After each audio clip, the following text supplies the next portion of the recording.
Linda itu ada di Indonesia, dia tidak kemana-mana. Linda menenangkan diri dikarenakan ada sesuatu hal yang sebenarnya Linda memiliki trauma yang luar biasa. Dia melihat dan melihat sesuatu kejadian tersebut sehingga dia tidak kayak ada sesuatu yang ingin dia jebloskan gitu. Iya, iya. Kiri itu berontak melalui hal ini gitu. Ya, jadi dia itu memanipulasi, dia kesurupan. Karena dari segi bahasa dia tidak kesurupan nih. Vina itu mas, saya mau maju tapi saya nggak berani, apa nanti saya jadi yang ketiganya, saya begitu kan. Ternyata Bang Mel ini adalah saksi kunci. Sampai keripet gue. Bang Mel ini adalah saksi kunci. Kenapa? Soalnya dia tuh bercerita guys. Dia bilang katanya di malam itu dia adalah orang yang sebelum kejadian itu pergi jalan-jalan ke taman kota barengan sama Eki dan Vina. Jadi ceritanya gini. Eki itu mau jalan-jalan nih sama Vina. Bang Mel ini tuh bisa disebut sebagai kakak-kakaannya gitu lah ya, abang-abangan lah gitu buat si Eki ini gitu. Nah terus si Bang Mel nih bilang, ya lo kalau misalnya ngajak Vina, ajak Linda dong. Jadi gue ada temennya, makanya Linda itu diajak lah. Jadi waktu mereka itu jalan ke taman kota, itu nggak cuman ada Eki, Vina sama satu temennya yang sebelumnya gue nggak tahu siapa. Ternyata ada Linda juga guys di situ. Guys, keberadaan Linda, sahabat dari almarhumah Vina, sudah ditemukan. Semoga dengan munculnya Linda tersebut bisa menguak semua pelaku yang sampai saat ini belum terungkap. Berikut informasinya.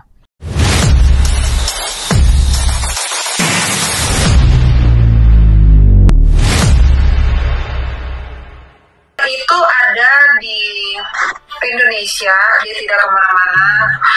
Linda menenangkan diri dikarenakan ada sesuatu hal yang sebenarnya Linda memiliki trauma yang luar biasa terhadap Linda kan dekat dengan si Vina ya, almarhum Vina. Jadi Linda sedang menenangkan dirinya terlebih dahulu untuk meyakinkan dirinya untuk bisa bercerita kepada kepolisian, kepada masyarakat. Tapi kalau seandainya kepolisian memanggil Linda, nah ini kalian yang harus tek tuh kepolisian, panggil Linda dulu. Kalau Linda itu menerima panggilan secara resmi dari kepolisian, mudah-mudahan dia mau datang. Itu kunci.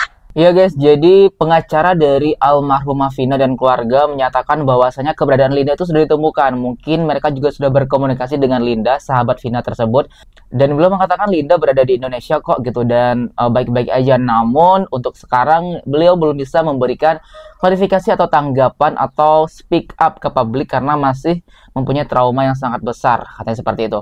Namun ya guys, jika kita logikakan lagi, ini kejadian sudah 8 tahun lamanya. Tentunya sudah bisalah gitu untuk lebih tenang dan move on dari kasus ini. Maksudnya tidak terlalu menjadi tekanan.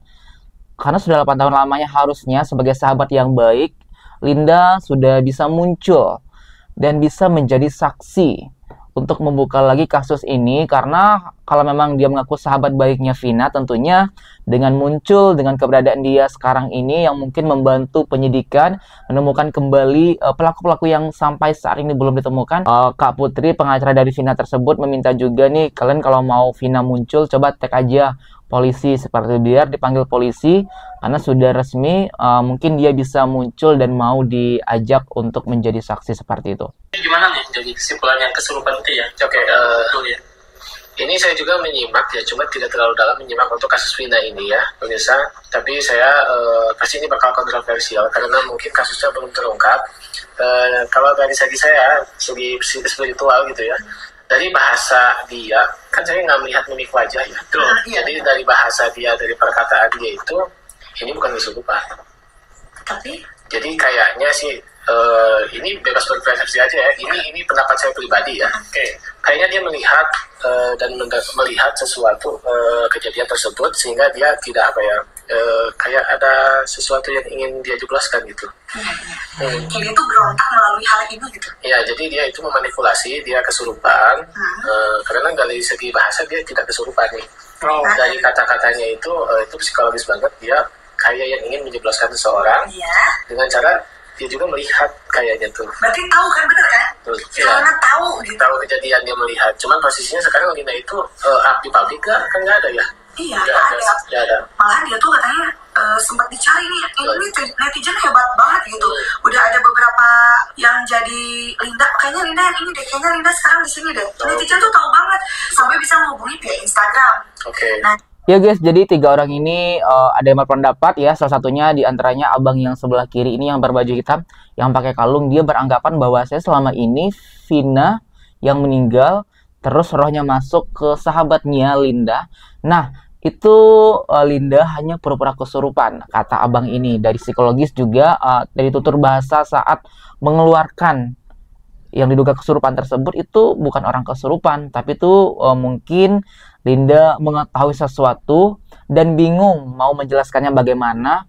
Lah, akhirnya medianya melalui kesurupan tersebut, pura-pura kesurupan sehingga tersampaikan apa yang mau disampaikan dan seakan-akan dan terkesan ingin menjebloskan seseorang.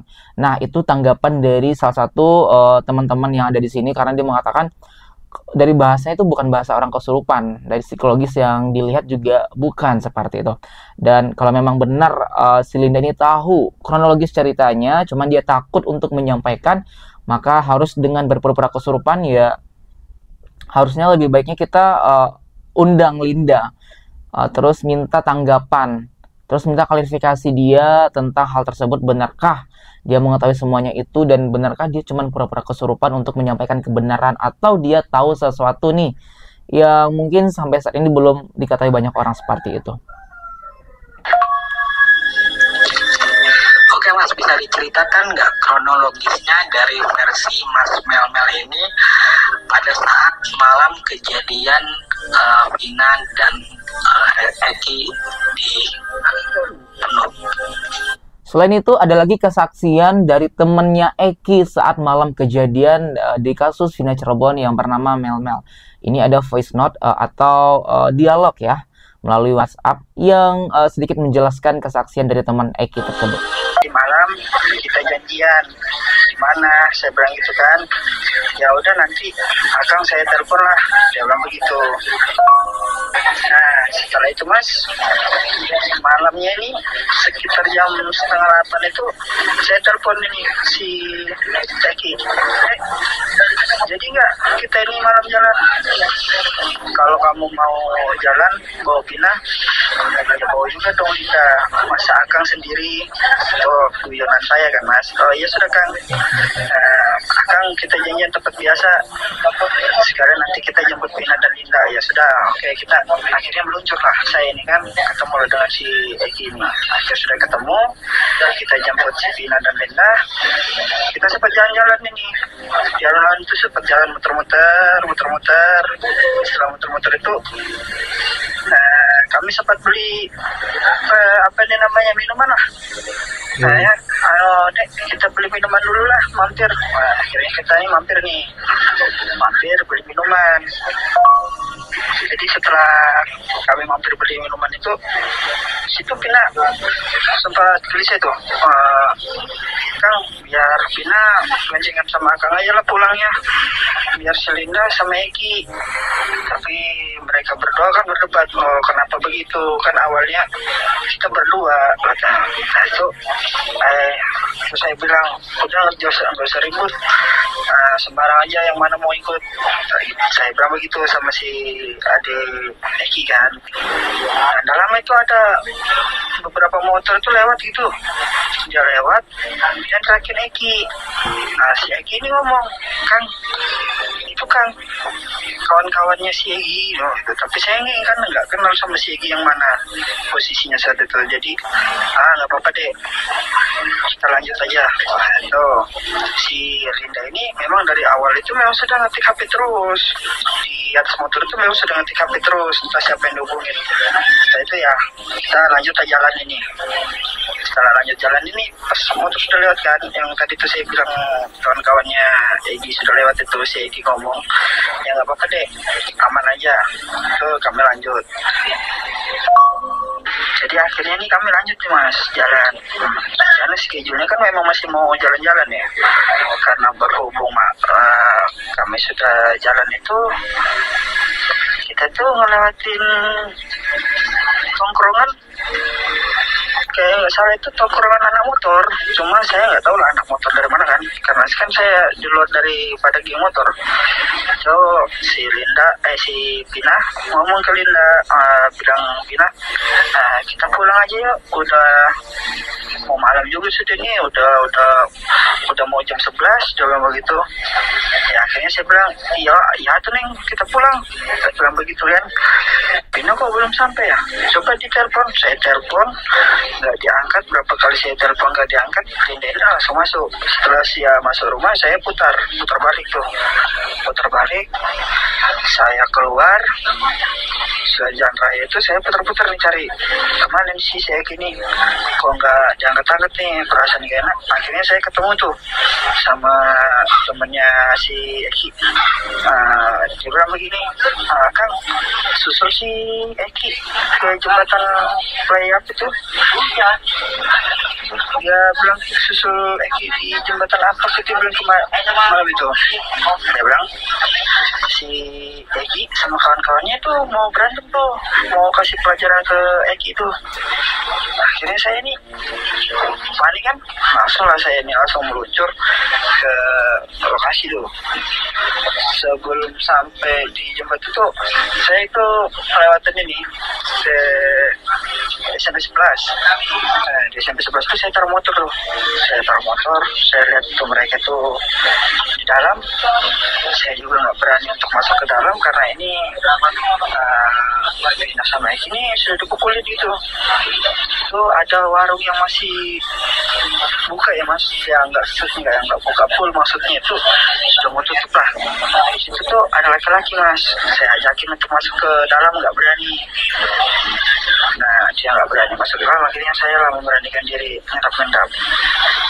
Akhirnya mereka tuh ya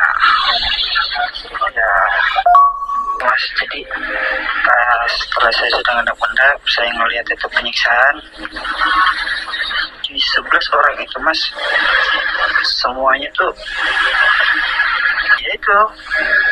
Ya guys, jadi ini adalah Mel, seorang saksi yang melihat langsung pada saat kejadian, dan ternyata yang diceritakan sesuai dengan cerita yang beredar di sosial media guys, bahkan yang difilmkan juga. Jadi ada 11 tersangka kasus pembunuhan Vina dan Eki tersebut.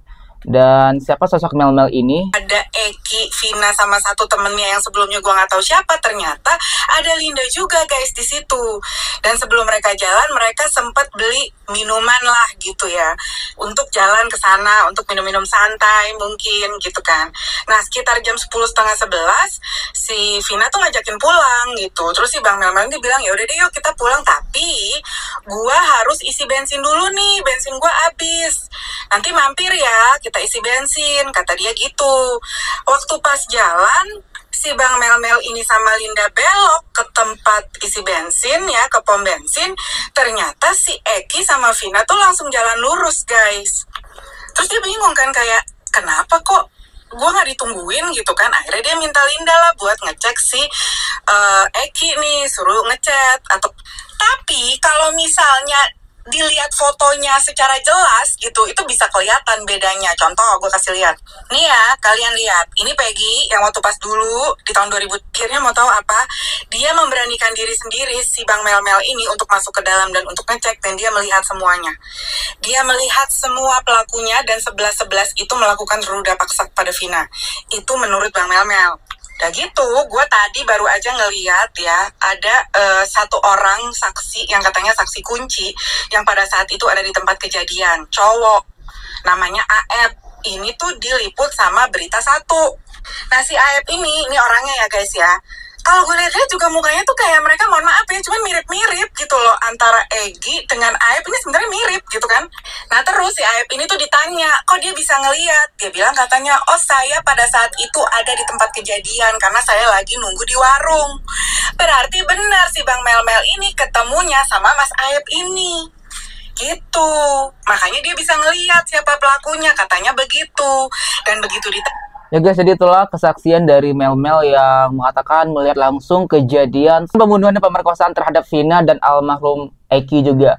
Ya guys, sebelum aku tutup video ini, bagaimana tanggapan kalian melihat berita yang mengenai Vina ini yang sampai saat ini masih hangat diperbincangkan di sosial media manapun?